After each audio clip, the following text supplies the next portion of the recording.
আসসালামু আলাইকুম everyone, welcome back to my channel. আজকে আমি আপনাদের মাঝে মজাদার একটা আমের আইসক্রিম নিয়ে হাজির হয়ে গেলাম। আশা করি আপনাদের এই আইসক্রিম রেসিপিটা ভালো লাগবে। তো দেখতে থাকুন মূল রেসিপি। আমি 3টা আম নিয়েছি, 3টা আম ধুয়ে পরিষ্কার করে নিয়েছি। এখন আমি সিদ্ধ করে নেব। এদিকে আমার পানিটা ফুটে উঠেছে। এবার 3টা আম আমি দিয়ে দিব। আর আমগুলা বেশি সিদ্ধ করা লাগবে না, অল্পতেই সিদ্ধ হয়ে যাবে। আমি ঢাকনা দিয়ে দিয়েছি। দেখুন এইদিকে আমার আমের কালারটা একদম পুরোপুরি চেঞ্জ হয়ে গেছে সিদ্ধ হয়ে। এবার আমি নামাই নিব, নামাই ঠান্ডা করে নিব।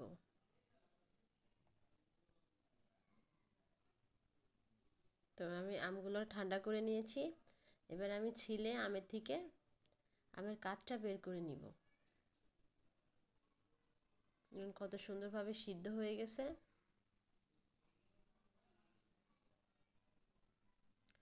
এভাবে আমি সবগুলো আম ছিলে আমের কাঠটা সুন্দর করে বের করে নেব চিপে চিপে।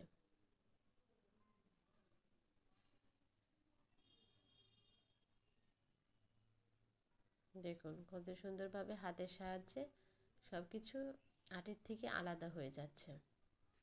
এভাবে আমি আমের কাঠটা বের করে নিব।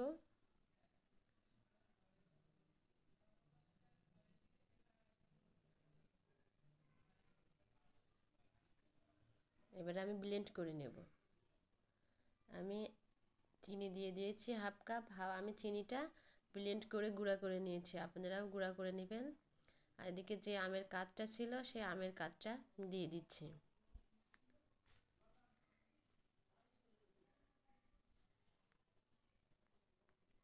এবার আমি হাফ চামচ মতো বিট লবণ দিয়ে দিব। আর আমি কালারের জন্য ফুড কালার ব্যবহার করছি। আপনারা চাইলে পুদিনা পাতাটাও দিতে পারেন। আমার কাছে ছিল না বলে আমি কালারের জন্য গ্রিন ফুড কালারটা দিয়ে দিয়েছি। দেখুন আমি ব্লেন্ড করে নিয়েছি।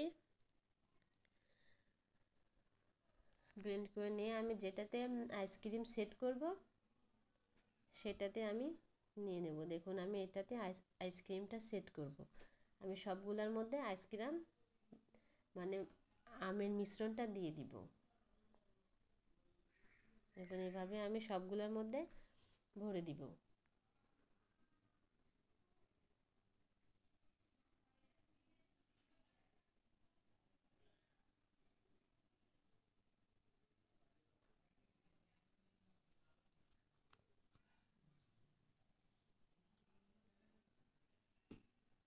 দেখুন আমি সবটার মধ্যে দিয়ে দিয়েছি।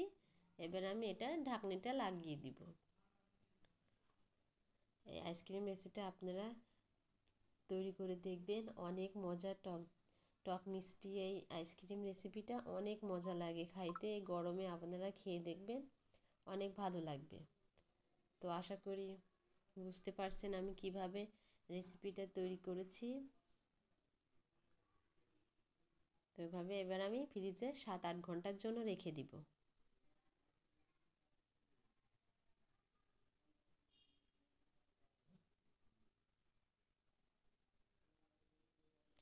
এখন 8 ঘন্টা পরে আমি আইসক্রিমটা বের করে নিয়েছি।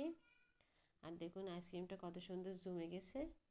এবার আমি একে একে আইসক্রিমের কোটা থেকে আমি আইসক্রিমটা বের করে নিব। দেখুন কত সুন্দরভাবে বেরিয়ে আসছে। আমি ফ্রিজ থেকে বের করে একটুখানি পানি দিয়ে করে নিয়েছি। আর দেখুন কত সুন্দরভাবে আইসক্রিমটা বেরিয়ে আসছে। আপনারা ফ্রিজ থেকে বের করে সঙ্গে সঙ্গে বের করলে বের হবে না, কাঠিটা বেরো আসবে, আইসক্রিমটা ভেতরেই থাকবে। তো দেখুন আইসক্রিম রেসিপিটা কত সুন্দর হয়েছে, দেখতেও অনেক সুন্দর হয়েছে। আশা করি আপনাদের ভালো লাগবে। তো ভালো লাগলে আমার পাশে থাকবেন, সাপোর্ট করবেন। এমন নিত্য নতুন রেসিপি নিয়ে আবার আপনাদের মাঝে হাজির হয়ে যাব। ধন্যবাদ বন্ধুরা, আল্লাহ হাফেজ।